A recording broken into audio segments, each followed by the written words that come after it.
Rats in the Belfry by David Wright O'Brien, writing as John York Cabot.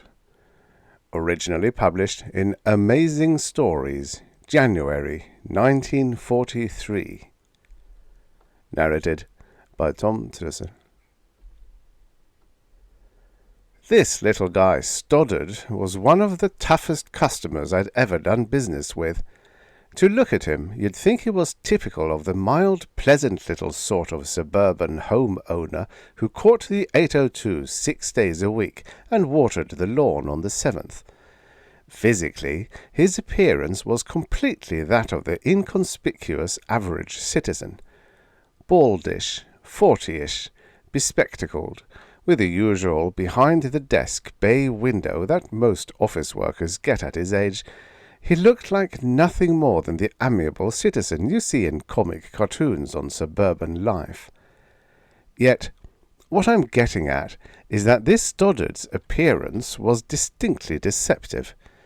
He was the sort of customer that we in the contracting business would label as a combination grouser and eccentric. When he and his wife came to me with plans for the home they wanted built in Mayfair's second subdivision, they were already full of ideas on exactly what they wanted. This Stoddard, his name was George B. Stoddard in full, had painstakingly outlined about 24 sheets of drafting paper with some of the craziest ideas you have ever seen. "These specifications aren't quite down to the exact inchage, Mr. Kermit," Stoddard had admitted, "for I don't pretend to be a first-class architectural draftsman, but my wife and I have had ideas on what sort of a house we want for years, and these plans are the result of our years of decision." I'd looked at the plans a little sickly. The house they'd decided on was a combination of every architectural nightmare known to man. It was the sort of thing a respectable contractor would envision if he ever happened to be dying of malaria fever.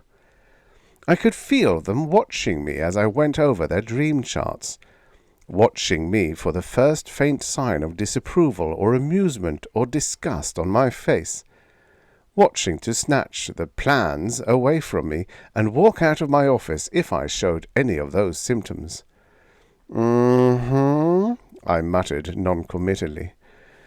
"What do you think of them, Kermit?" Stoddard demanded. I had a hunch that they'd been to contractors other than me, contractors who'd been tactless enough to offend them into taking their business elsewhere. "You have something distinctly different in mind here, Mr. Stoddard," I answered evasively. George B. Stoddard beamed at his wife, then back to me. "Exactly, sir," he said. "It is our dream castle." I shuddered at the expression. If you'd mix ice cream with pickles and beer and herring and lie down for a nap, it might result in a dream castle. "It will be a difficult job, Mr. Stoddard," I said. "This is no ordinary job you've outlined here." "I know that," said Stoddard proudly, "and I am prepared to pay for the extra special work it will probably require." That was different. I perked up a little. "I'll have to turn over these plans to my own draftsman," I told him, "before I can give you an estimate on the construction." George B. Stoddard turned to his wife. "I told you, Laura," he said, "that sooner or later we'd find a contractor with brains and imagination."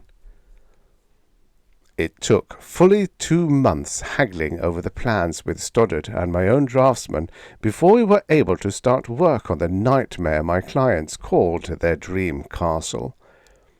2 months haggling in an effort to make Stoddard relinquish some of his more outlandish ideas on his proposed dwelling. But he didn't budge an inch, and by the time we'd laid the foundation for the dream shack, every last building quirk he'd had originally on those plans still held. I took a lot of ribbing from contractors in that vicinity once the word got around that I was building Stoddard's house for him. It seems that he'd been to them all before he got around to me. But I didn't mind the ribbing much at first. Even though Stoddard was a barrel full of trouble, hanging around the building lot with an eagle eye to see that nothing was omitted, I had already cashed his first few payment checks on the construction. He'd meant what he said about his willingness to pay more for the extra trouble entailed in the mad construction pattern we had to follow, and I couldn't call him stingy with his extra compensation by a long shot. Financially, I was doing nicely, thank you. Mentally, I was having the devil's own time with Stoddard. He didn't know a damned thing about architecture or construction, of course, but he did know what he wanted. Good Lord, how he knew what he wanted! "The basement boiler layout isn't what I had on my plans," he'd called me up to squawk indignantly. "But it isn't greatly different the way we have it," I'd plead. "Besides, it's far safer than what you originally planned." "Is it humanly possible to put it where I planned it?" my troublesome client would demand. "Yes," I'd admit, "but safe—" "Then put it where I planned it," he would snap, hanging up. And of course, I'd have to put it where he planned it. The workmen on the job also presented a problem. They were getting fed up with Stoddard's snooping and going crazy laying out patterns which were an absolute contradiction to sanity and good taste. But, in spite of all this, the monstrosity progressed. If you can picture a gigantic igloo fronted by southern mansion pillars and dotted with 18th century gables, and having each wing done in a combination early Mexican and Eastern mosque style, you'll have just the roughest idea of what it was beginning to look like. For miles around, people were driving out to see that house in the evenings after construction men had left. But the Stoddards were pleased. They were as happy about the whole mess as a pair of kids erecting a Tarzan dwelling in a tree. And the extra compensations I was getting for the additional trouble wasn't hurting me any. I'll never forget the day when we completed the tiny belfry which topped off the monstrosity. Yes, a belfry. Just the kind you still see on little country churches and schoolhouses, only, of course, a trifle different. The Stoddards had come out to the lot to witness this momentous event, the completion, practically, of their dream child. I was almost as happy as they were, for it stood as the symbol of the ending of almost all the grief for me. My foreman came over to where I was standing with the Stoddards. "You going to put a bell in that belfry?" he asked. George Stoddard looked at him as if he'd gone mad. "What for?" he demanded. "So you can use the belfry," the foreman said. "Don't be so ridiculous, my good man," Stoddard snorted. "It will be of pleasurable use enough to us, just looking at it." When the foreman had marched off, scratching his head, I turned to the Stoddards. "Well, it's almost done," I said. "Pleased with it?" Stoddard beamed. "You have no idea, Mr. Kermit," he said solemnly, "what a tremendous moment this is for my wife and me." I looked at the plain, drab, smiling Laura Stoddard. From the shine in her eyes, I guessed Stoddard meant what he said. Then I looked up at the belfry and shuddered. As I remarked before, even the belfry wasn't quite like any belfry human eyes had ever seen before. It angled in all the way around in as confusing a maze of geometrical madness you have ever seen. It was a patterned craziness, of course, having some rhyme to it, but no reason. Looking at it, serenely topping that crazy quilt house, I had the impression of its being an outrageously squashed cherry topping the whipped cream of as madly a concocted sundae as a soda jerk ever made. A pleasant impression. Stoddard's voice broke in on my somewhat sickish contemplation. "When will we be able to start moving in?" he asked eagerly. "The latter part of next week," I told him. "We should have it set by then." "Good," said Stoddard. "Splendid." He put his arm around his wife, and the two of them stared starry-eyed at their home. It made a lump come to your throat, seeing the bliss in their eyes as they stood there together. It made a lump come into your throat until you realized what they were staring at. "Incidentally," I said casually, figuring now was as good a time as any to get them used to the idea, "the startlingly different construction pattern you've had us follow will result in, minor repairs in the house being necessary from time to time. Remember my telling you that at the start?" Stoddard nodded, brushing the information away casually. "Yes, certainly I remember your saying something about that. But don't worry, I won't hold you responsible for any minor repairs which the unique construction causes." "Thanks," I told him dryly. I just wanted to make certain we had that point clear. The Stoddards moved in just as soon as the last inch of work on the dream monster was finished. I paid off my men, banked a nice profit on the job, and went back to building actual houses again. I thought my troubles with the Stoddards was at an end. But of course I was wrong. It was fully a month after the Stoddards had been in the madhouse that I got my first indignant telephone call from George B. Stoddard himself. "Mr. Kermit," said the angry voice on the phone, "this is George B. Stoddard." I winced at the name and the all-too-familiar voice, but managed to sound cheerfully friendly. "Yes, indeed, Mr. Stoddard," I oozed. "How are you and the missus getting along in your dream castle?" "That," said George B. Stoddard, "is what I called about. We have been having considerable difficulty, for which I consider your construction men to be responsible." "Now, just a minute," I began.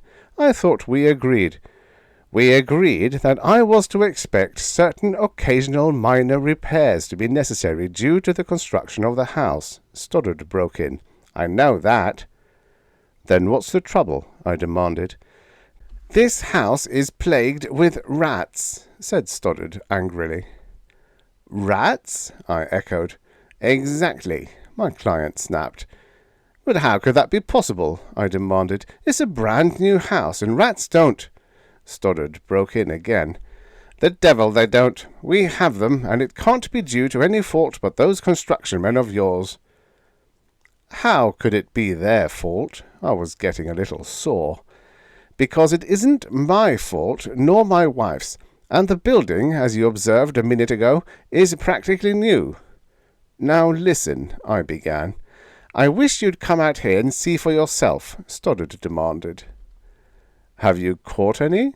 "No," he answered. "Have you seen any?" I demanded. "No," Stoddard admitted, "but—" This time I did the cutting in. "Then how do you know you have rats?" I demanded triumphantly. "Because," Stoddard almost shouted, "as I was going to tell you, I can hear them, and my wife can hear them."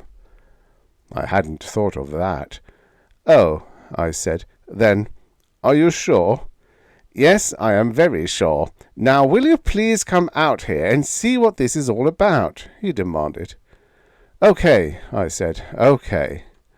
And then I hung up and looked around for my hat. My visit wasn't going to be any fun, I knew. But what the hell, I had to admit that if Stoddard and his wife were hearing noises that sounded like rats, they had a legitimate squawk. For I built the house, and no amount of crazy ideas in its design by Stoddard could explain the presence of vermin. Both the Stoddards met me at the door when I arrived out in the Mayfair subdivision where I'd built their monstrosity. As they led me into the living room, I caught a pretty good idea of their new home furnishings. They hadn't changed ideas, even to the mixing of a wild mess of various nations and periods in the junk they'd placed all around the house. They led me past an early American library table to a deep Moroccan-style couch, and both pulled up chairs of French and Dutch design before me. Feeling thus surrounded by a small little circle of indignation, I began turning my hat around in my hands, staring uncomfortably at my surroundings. "Nice place you've got here," I said. "We know that," Stoddard declared, dismissing banalities. "But we'd best get immediately to the point." "About the rats?" I asked. "About the rats," said Stoddard. His wife nodded emphatically. There was a silence. Maybe a minute passed. I cleared my throat. "I thought you—" I began. "Shh!" Stoddard hissed. "I want you to sit here and hear the noises just as we have. Then you can draw your own conclusions. Silence, please." So I didn't say a word, and neither did mine hosts. We sat there like delegates to a convention of mutes who were too tired to use their hands. This time the silence seemed even more ominous. Several minutes must have passed before I began to hear the sounds. That was because I'd been listening for rat scrapings, and not prepared for the noises I actually began to hear. Mr. and Mrs. Stoddard had their heads cocked to one side and were staring hard at me, waiting for a sign that I was catching the sounds. At first, the noises seemed faint, blurred perhaps, like an almost inaudible spattering of radio static. Then, as I adjusted my ear to them, I began to get faint squeaks and small sharp noises that were like far distant poppings of small firecrackers. I looked up at the Stoddards. "Okay," I admitted. "I hear the noises. They seem to be coming from behind the walls, if anywhere." Stoddard looked smugly triumphant. "I told you so," he smirked. "But they aren't rat scrapings," I said. "I know the sounds rats make, and those aren't rat sounds." Stoddard sat bolt upright. "What?" he demanded indignantly. "Do you mean to sit there and tell me?" "I do," I cut in. "Ever heard rat noises?" Stoddard had looked at his wife. Both of them frowned. He looked back at me. "No," he admitted slowly. "That is, not until we got these rats. Never had rats before." "So you jumped to conclusions and thought they were rat noises," I said, "even though you wouldn't recognize a rat noise if you heard one." Stoddard suddenly stood up. "But dagnabbit, man," he exploded. "If those aren't rat noises, what are they?" I shrugged. "I don't know," I admitted. "They sound as if they might be coming through the pipes. Perhaps we ought to take a look around the house, beginning with the basement, eh?" Stoddard considered this a minute. Then he nodded. "That seems reasonable enough," he admitted. I followed the amateur designer owner of this madhouse down into the basement. There we began our prowl for the source of the noise. He snapped on the light switch, and I had a look around. The boiler and everything else in the basement was exactly as I remembered it, in the wrong place. There was an array of sealed tin cans, each holding about 5 gallons, banked around the boiler. I tapped on the sides of these and asked Stoddard what they were. "Naphtha," he explained, "for my wife's cleaning." "Hell of a place to put them," I commented. A familiar light came into Stoddard's stubborn eyes. "That's where I want to put them," he said. I shrugged. "Okay," I told him, "but don't let the insurance people find out about it." We poked around the basement some more, and finally, on finding nothing that seemed to indicate a source of the sound, we went back up to the first floor. Our investigation of pipes and other possible sound carriers on the first floor was also fruitless. although the sounds grew slightly stronger than they'd been in the basement. I looked at Stoddard, shrugging. "We'd better try the second floor," I said. I followed him upstairs to the second floor. Aside from the crazy belfry just above the attic, it was the top floor of the wildly constructed domicile.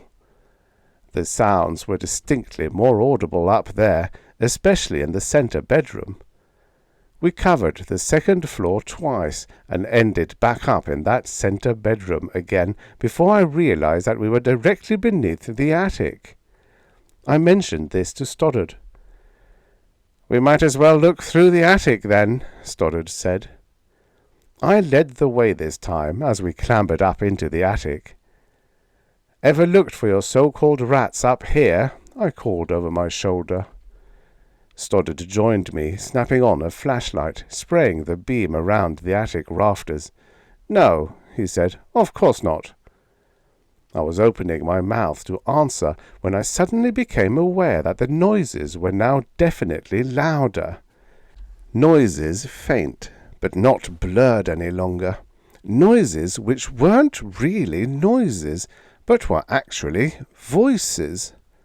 I grabbed Stoddard by the arm. "Listen," I ordered. We stood there silently for perhaps half a minute. Yes, there wasn't any question about it now. I knew that the faint sounds were those of human voices. "Good heavens!" Stoddard exclaimed. "Rats, eh?" I said sarcastically. But... Stoddard began. He was obviously bewildered. "There's a sort of central pipe and wiring maze up here," I told him, "due to the plans we were forced to follow in building this house of yours. Those faint voices are carried through the pipes and wires for some reason of sound vibration and hurled up here. Just tell me where you keep your radio and we'll solve your problem." Stoddard looked at me a minute. "But we don't own a radio," he said quietly. I was suddenly very much deflated. "Are you sure?" I demanded. "Don't be silly," Stoddard told me. I stood there scratching my head and feeling foolish. Then I got another idea. "Have you been up in that, ornamental belfry since you moved in?" I asked. "Of course not," Stoddard said. "It's to look at, not to peek out of." "I have a hunch the sounds might be even more audible up there," I said. "Why?" I scratched my head. "Just a hunch." "Well, it's a damned fool one," Stoddard said. He turned around and started out of the attic. I followed behind him.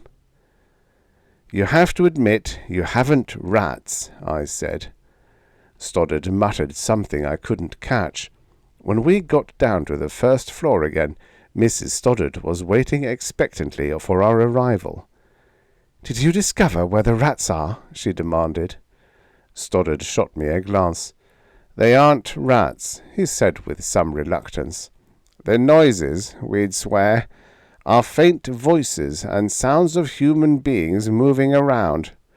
Were you talking to yourself while we were upstairs, Laura?"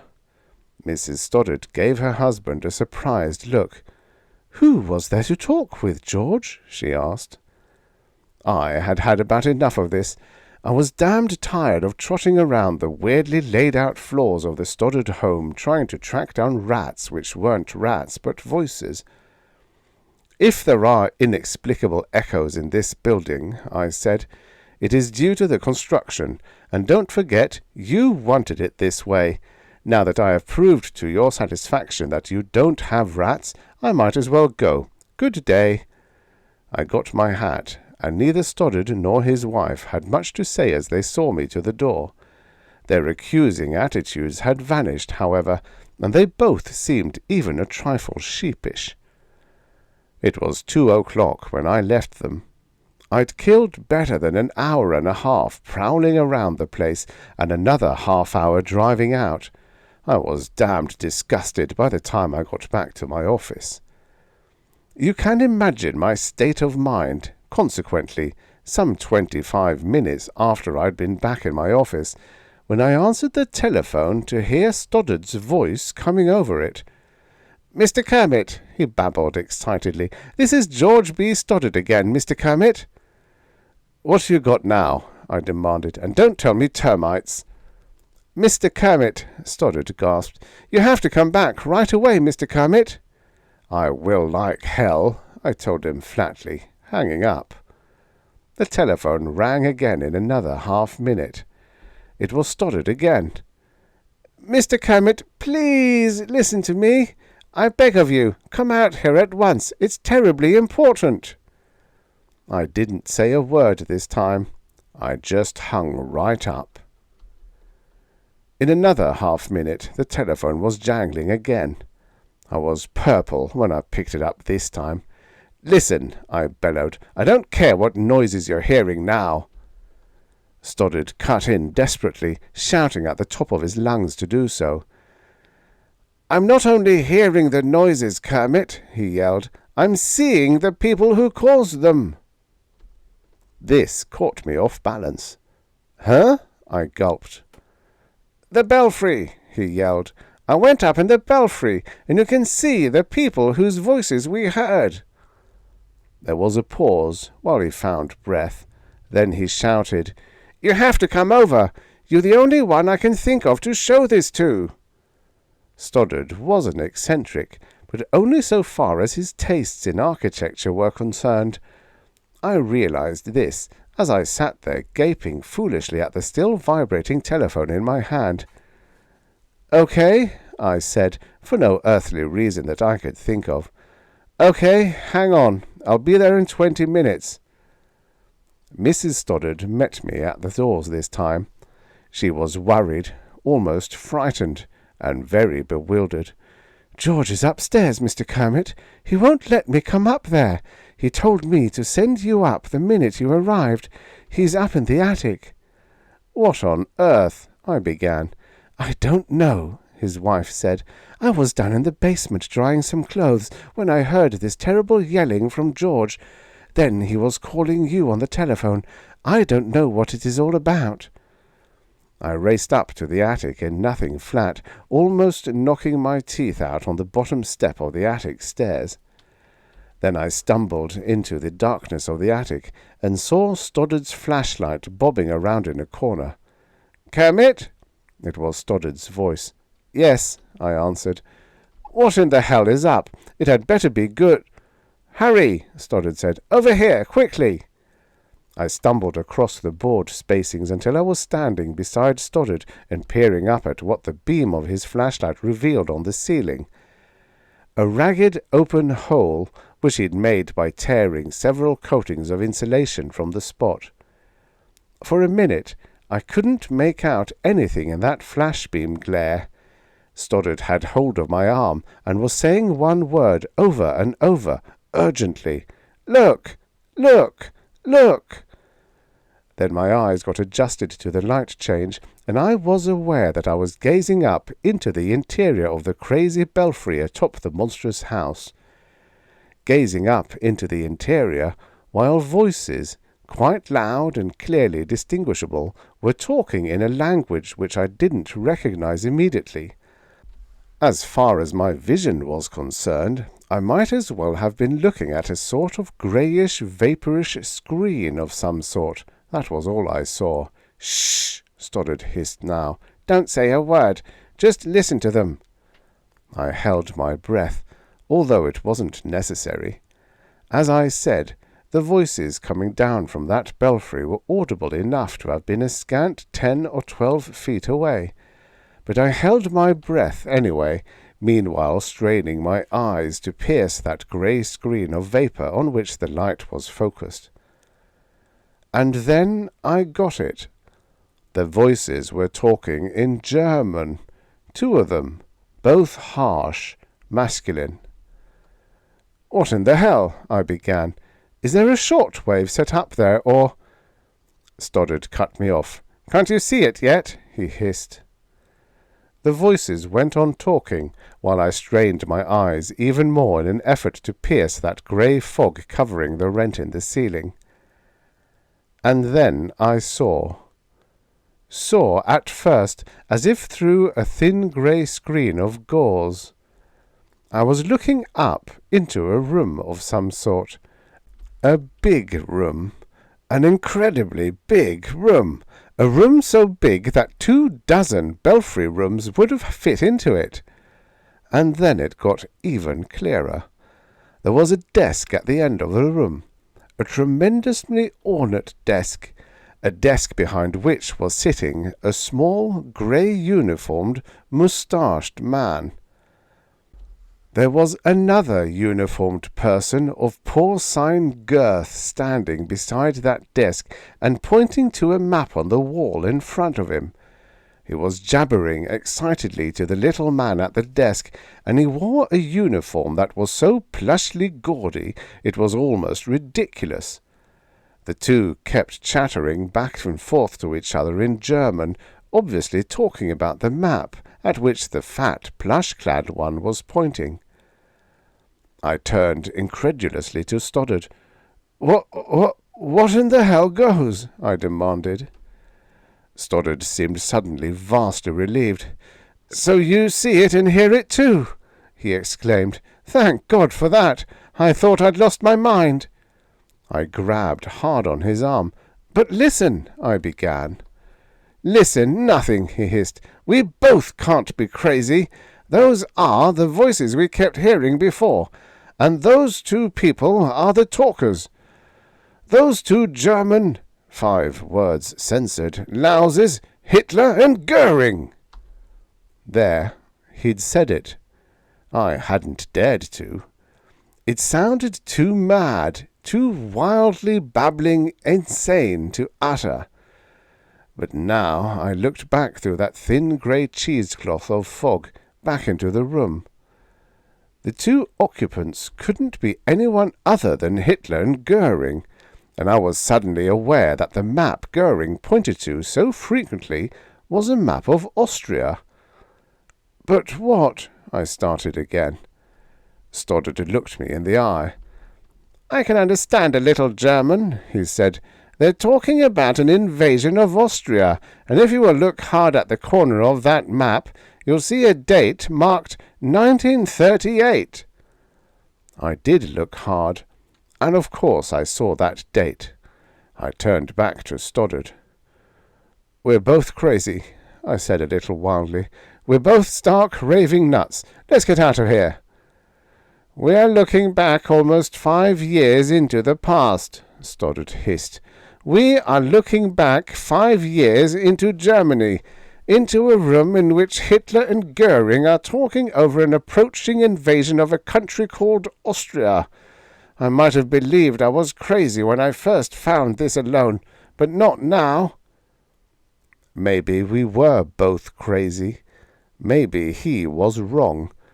But then and there I believed him, and I knew that somehow, in some wild, impossible fashion, that belfry on Stoddard's asinine house had become a door leading through space and time, back 5 years into Germany, into the same room where Adolf Hitler and Hermann Goering planned the conquest of Austria. Stoddard was taking something out of his pocket. "Now that you're here, I can try it," he said. "I didn't dare do so before, since I felt I couldn't trust my own mind alone in the thing." I looked at what he held in his hands. A stone, tied to a long piece of string. "What's that for?" I demanded. "I want to see if that veil, that grey fog door, can be penetrated," he hissed. Stoddard was swinging the stone on a string in a sharp arc now, and suddenly he released it, sending it sailing through the greyish aperture in the ceiling, straight into the belfry, or rather, the big room. I saw and heard the stone on the string hit the marble floor of that room. Then, just as sharply, Stoddard jerked it back, yanking it into the attic again. The result in the room beyond the fog sheet was instantaneous. Goering wheeled from the map on the wall, glaring wildly around the room. A pistol was in his hand. Hitler had half risen behind that ornate desk and was searching the vast, otherwise unoccupied room wildly with his eyes. Of course, neither saw anything. Stoddard, breathing excitedly at my side, had pulled the stone back into our section of time and space. But his eyes were gleaming. "It can be done," he whispered fiercely. "It can be crossed." "But what on—" I started. He cut me off with a wave of his hand, pointing back to the grey screen covering the hole in the ceiling. Goering had put the pistol back in the holster at his side, and was grinning sheepishly at the Führer, who was resuming his seat behind the desk in confused and angry embarrassment. The voices picked up again. "They're saying how silly to be startled by a sound," Stoddard hissed in my ear. Then he grabbed my arm. "But come, we can't wait any longer. Something has to be done immediately." He was pulling me away from the rent in the ceiling, away from the door that had joined our time and space to the time and space of a world and scene 5 years ago. As we emerged from the attic and started blinkingly down the steps, Stoddard almost ran ahead of me. "We must hurry," he said again and again. "To where?" I demanded bewilderedly. "Hadn't we better do something about the—" "Exactly," Stoddard panted. "We're really going to do something about that phenomenon in the Belfry. We're going to the first place in 2 where we can buy 2 rifles. Quick!" "Rifles?" I gasped, still not getting it. "For that little moustached swine up there," Stoddard said, pointing toward the attic. "If a stone can cross that grey barrier, so can bullets. We are both going to draw bead on Adolf Hitler in the year of 1938, and thus avert this hell he's spread since then. With 2 of us firing, we can't miss." And then, of course, I got it. It was incredible. Impossible. But that grey screen covering the rent in the attic ceiling upstairs wasn't impossible. I'd seen it.